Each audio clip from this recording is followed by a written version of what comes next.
জয় শ্রীকৃষ্ণ বন্ধুরা, ভগবান শ্রীকৃষ্ণকে স্মরণ করে আজকে নতুন পর্বে নতুন ভিডিও নিয়ে হাজির হয়েছি আলোর সন্ধানে আমরাই।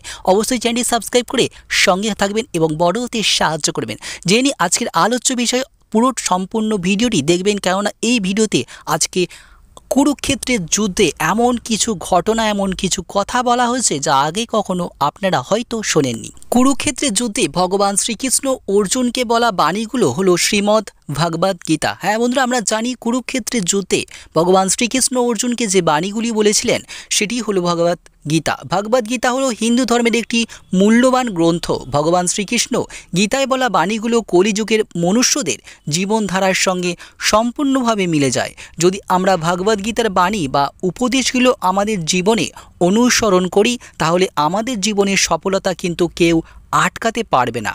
গীতায় জীবনের সমস্ত সমস্যার সমাধান বর্ণনা করা হয়েছে। বন্ধুরা, জীবনের উন্নতি, জীবনকে সুনিয়ন্ত্রিত ও সুন্দরভাবে গড়ে তুলতে প্রতি মুহূর্তে আমাদের গীতার এই উপদেশের কথা স্মরণ করা উচিত। গীতার এই উপদেশ বা বাণীগুলি কী কী তা একবার দেখে নেওয়া যাক। কুরুক্ষেত্রে ভগবান শ্রীকৃষ্ণ অর্জুনকে বলেছেন, জন্মের সময় খালি হাতেই এই সুন্দর পৃথিবীতে আগমন ঘটে সকলের। কোনো একটি নির্দিষ্ট লক্ষ্যকে কেন্দ্র করেই প্রতিটি মানুষ পৃথিবীতে জন্মগ্রহণ করে। সেই নির্দিষ্ট লক্ষ্যটাই জীবন খুঁজে পাওয়া প্রথম উদ্দেশ্য। বিপুল অর্থ সম্পত্তির প্রতি লোভ থাকা একেবারেই উচিত না, কারণ যা আমরা সারা জীবন উপার্জন করি তা নিজের জন্য চিরকাল স্থায়ী থাকে না।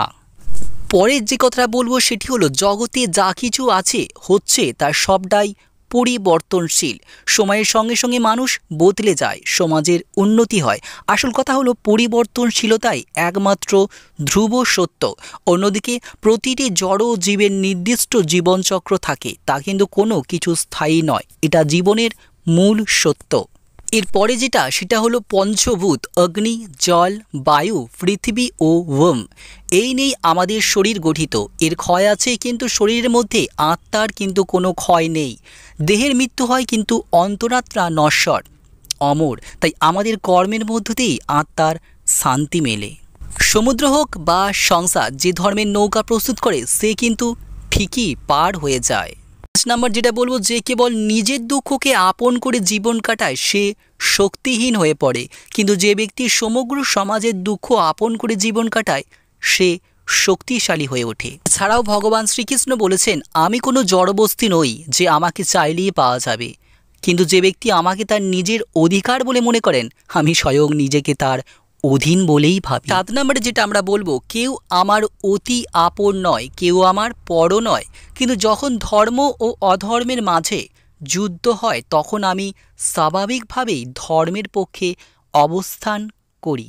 আজকে জানলেন কুরুক্ষেত্রের যুদ্ধে ভগবান শ্রীকৃষ্ণ যে কথাগুলি অর্জুনকে বলেছিলেন সেগুলি ভগবদ গীতার হয়ে উঠেছে এবং তার কিছু অংশ আজকে আমরা আলোচনা করলাম। বন্ধুরা, আশা করি ভিডিওটি ভালো লেগেছে। যদি ভালো লেগে থাকে অবশ্যই লাইক, কমেন্ট, শেয়ার করবেন এবং দয়া করে এই চ্যানেলটি সাবস্ক্রাইব করে দেবেন। অবশ্যই কমেন্টে জয় শ্রীকৃষ্ণ লিখবেন।